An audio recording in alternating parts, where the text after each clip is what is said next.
सिमरन भजन सही तरह से कैसे किया जाता है, इनके क्या क्या तरीके हैं, तो जरूर सुने। साध संगत जी, हम जितने भी नामधारी हैं, जिनको नामदान मिल गया है, तो हम सभी को रोजाना सिमरन भजन करने का हुक्म है हमारे सतगुरु की तरफ से। और वो हमें जब भी बताते हैं, जब हमें नामदान देते हैं, और हमें हर बार सत्संग में भी याद कराते ही रहते हैं कि रोजाना सिमरन भजन करना है, और वो भी बिन नागा करना है। और ये सभी लोग जानते ही हैं, तो ये बताने की जरूरत नहीं है। तो अब हम जानते हैं कि सिमरन भजन करने का सही तरीका क्या है, सिमरन भजन सही तरह से कैसे किया जाता है, इसके क्या क्या तरीके हैं जो कि हमें हमारे सतगुरु नामदान के समय बताते हैं। तो आइए सुनते हैं। तो सबसे पहला तरीका तो ये है कि हमें सुबह अमृत वेले में 3 बजे उठ जाना चाहिए, और फिर सुबह उठकर अपना मुंह हाथ धोकर हमें सिमरन भजन करना चाहिए। क्योंकि मुंह धोना इसलिए जरूरी कहा गया है ताकि आपको सुस्ती ना पड़े, और फिर जब सुस्ती पड़ेगी तो फिर लाजमी है कि नींद भी आ जाएगी। बस यही कारण है, कोई खास कारण नहीं है। इसलिए ज़्यादा अच्छा यही है कि आप 3 बजे, और अगर आप 2 बजे 2:30 बजे उठ जाते हैं तो वो भी ठीक है, आपको नींद पूरी करना जरूरी है। इसलिए हम लोग जो सिमरन करते हैं तो उसको 3 बजे उठकर करना चाहिए। और दूसरा है कि सिमरन हमेशा छिपकर ही करना चाहिए। इसलिए हमें दिखाना नहीं है, किसी को बताना नहीं है, छिपकर ही करना चाहिए। और ऐसा नहीं करते तो हमारे अंदर अहंकार की भावना आती है। इसलिए हमें सिमरन हमेशा अपने आप को ढककर ही करना चाहिए, ताकि हम बिना किसी भावना के सिमरन कर सकें, ताकि हमें कोई अड़चन ना आए। और फिर जब हम अपने आप को ढककर सिमरन करते हैं तो फिर हमें जो बाहर की आवाज़ें हैं तो वो आनी बंद हो जाती हैं, और फिर हमारा ध्यान सही तरह से केंद्रित हो जाता है, यानी एक जगह इकट्ठा हो जाता है। तो इसलिए हमें सिमरन छिपकर ही करना चाहिए।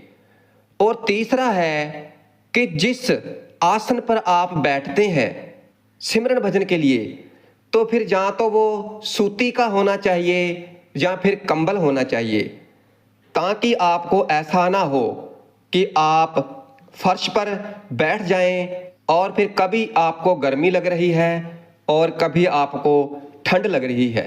इसलिए आपको आसन सूती या कंबल का ही लेकर बैठना चाहिए।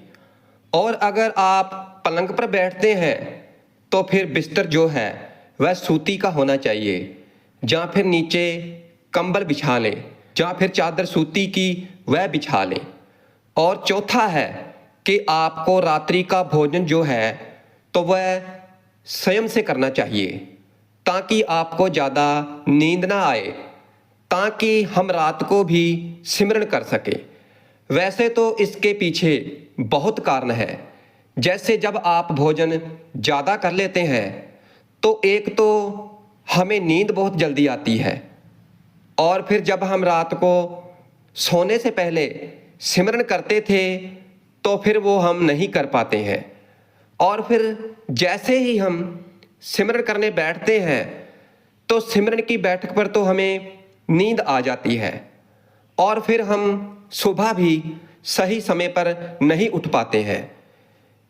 क्योंकि फिर जब हम सुबह 3 बजे उठने की कोशिश करेंगे तो फिर खाना ज़्यादा खाने की वजह से हमसे नहीं उठा जाता है। इसलिए हमेशा रात के समय का जो भोजन है तो हमेशा हल्का ही करना चाहिए और कम ही करना चाहिए। और घर का भोजन ही खाएं। जैसे तला हुआ, भुना हुआ ये भोजन ना खाएं। घर का पौष्टिक शाकाहारी ही भोजन खाएं। क्योंकि अगर हम ऐसा भोजन जैसे हल्का भोजन और शाकाहारी भोजन खाते हैं तो फिर एक तो सबसे बड़ी बात यह है कि हम शारीरिक बीमारियों से बचे रहेंगे। इसलिए हमेशा शाकाहारी भोजन ही खाएं। जैसे हम सत्संगी लोग हैं, फिर चाहे वो किसी भी पंथ से जुड़े हैं, और अगर वह नाम का सिमरन करने बैठते हैं तो फिर हर एक आदमी को यही हिदायतें दी जाती हैं कि हमेशा शाकाहारी ही भोजन खाना चाहिए। इसलिए मांसाहारी भोजन और किसी भी प्रकार के नशे की सख्त मनाही है। जो परमार्थ के मार्ग पर उन्नति पाना चाहते हैं, जो तरक्की पाना चाहते हैं, जो रोजाना नाम का सिमरन भजन करते हैं, जो सत्संगी भाई बहन हैं, तो उनको इन चीज़ों से दूर ही रहना है। नशा किसी भी प्रकार का नहीं करना है, फिर चाहे वो किसी भी प्रकार का हो। और फिर सबसे प्रेम करना चाहिए, क्योंकि प्रेम करना कोई पाप नहीं है। प्रेम करना है मगर मोह नहीं करना है। मोह के माया जाल में नहीं फंसना है। इसलिए ध्यान रखें, प्रेम ये शब्द तो दो हैं मगर इसके अर्थ बड़े गहरे हैं, और ये आप भली बाती जानते हैं। और आपके अंदरूनी रहस्य को जो आपको अनुभव हो रहे हैं, तो वो अनुभव को कभी भी किसी को ना बताएं। क्योंकि अगर हम अपने अंदरूनी रहस्यों को, अनुभवों को किसी से साझा करेंगे तो फिर इससे हमारी ही दौलत कम हो जाएगी। और इसके पीछे तात्पर्य ये है कि जब भी आप सिमरन करने के लिए सिमरन की बैठक पर बैठते हैं, अपने आसन पर बैठते हैं, जब आप सिमरन करते हैं और फिर जो आपको नाम के सिमरन के दौरान जो रूहानी दौलतें प्राप्त होती हैं, तो उसको आपको किसी के साथ भी शेयर नहीं करना है, किसी के आगे जग जाहिर नहीं करना है। और फिर जब आप इन रूहानी दौलतों को किसी के साथ शेयर करते हैं, इन बातों को किसी के साथ शेयर करते हैं, तो फिर वो कम हो जाएंगी। इसलिए इस बात का खास ध्यान रखें। अब ज़्यादातर जो सत्संगी लोग हैं, जो जिनको अंदरूनी दौलतें जो मिलती हैं, और फिर जब वो किसी दूसरे के साथ शेयर करते हैं, और हमने बड़े लोगों को देखा है ऐसे करते हुए, और फिर उनके जो किसी किस्म की जो उनको आवाज़ें, धुनें अंदर सुनाई देती हैं, तो फिर वो बंद हो जाती हैं। इसलिए इस चीज़ का खास ध्यान रखें। इन अनुभवों को, रूहानी दौलतों को जो हमें सिमरन भजन के दौरान सतगुरु की दया मेहर से जो हमें प्राप्त हो रही हैं, तो इन्हें गुप्त ही रखें और क्रोध को अपने आप से दूर रखें। क्योंकि क्रोध सिमरन के उल्ट है। जैसे आप सिमरन कर रहे हैं और रोजाना सिमरन करते हैं और अच्छी तरह से नाम का सिमरन करते हैं, और फिर सिमरन करने के बाद भी आपको क्रोध आता है, आप किसी पर क्रोध करते हो, तो ये याद रखें कि आपके सिमरन में कहीं ना कहीं कुछ कमी है। इसलिए जितना हो सके आपको क्रोध को काबू करके रखना है। और जब भी आपको क्रोध आए तो फिर आप नाम का सिमरन करने में लग जाएं। नाम के सिमरन को आपने कंठ से या मन को उस समय, क्योंकि क्रोध तो मन ही करता है ना, क्योंकि हमारी आत्मा तो प्योर है, शुद्ध है, और वो ना तो क्रोध करती है ना और कुछ, लेकिन जो हमारा मन है तो यही हम लोगों से सभी काम करवाता है। जैसे उस सामने वाले आदमी ने मुझे गुस्से से क्यों देखा और उसने ऐसी बात क्यों बोली, तो ये सब मन ही करवाता है। ये मन ही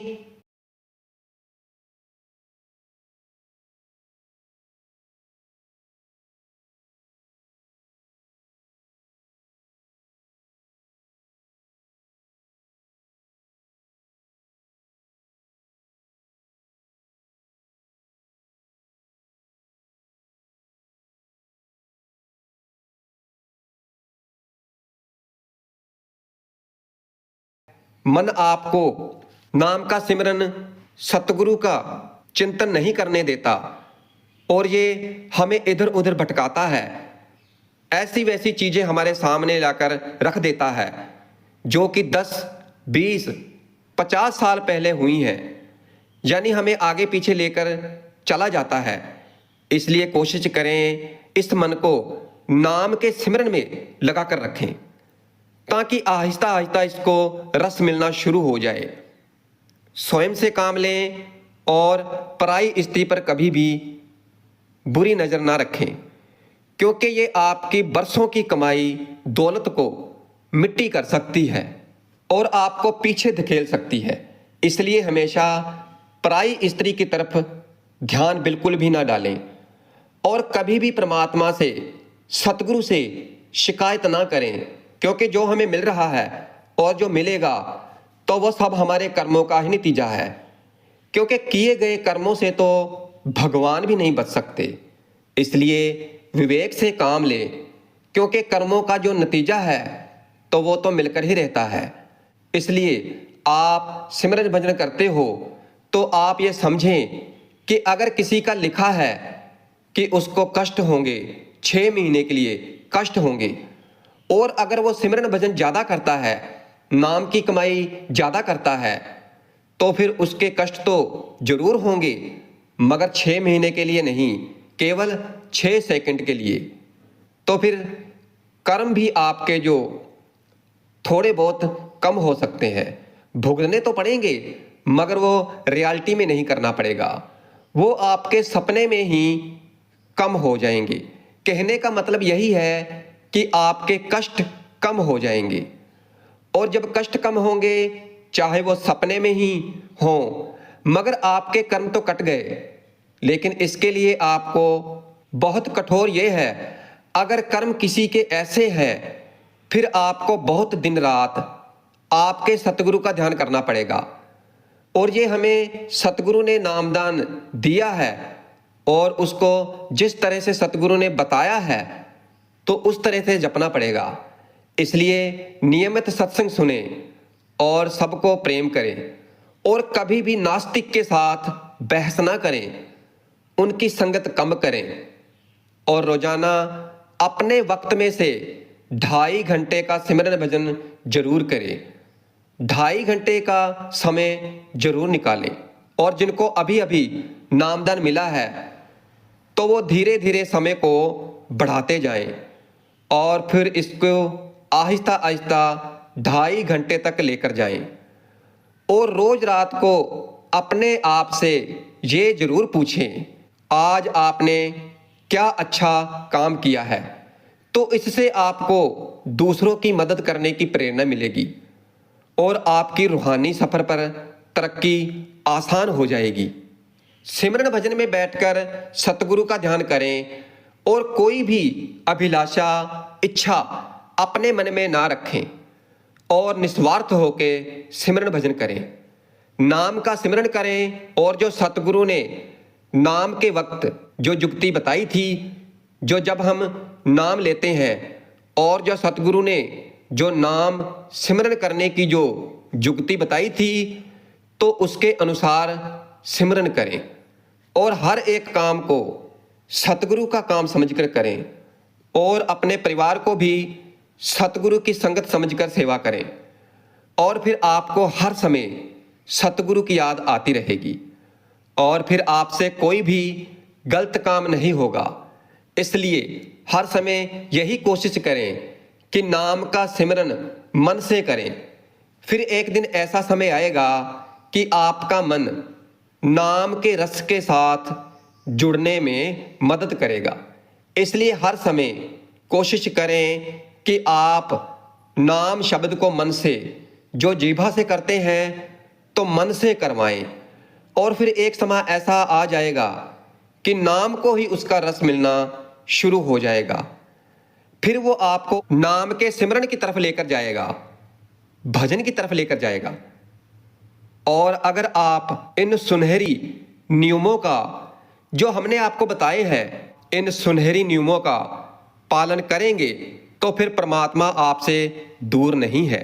सतगुरु आपसे दूर नहीं है और फिर जिंदगी से कोई शिकायत या शिकवा नहीं रह जाएगा।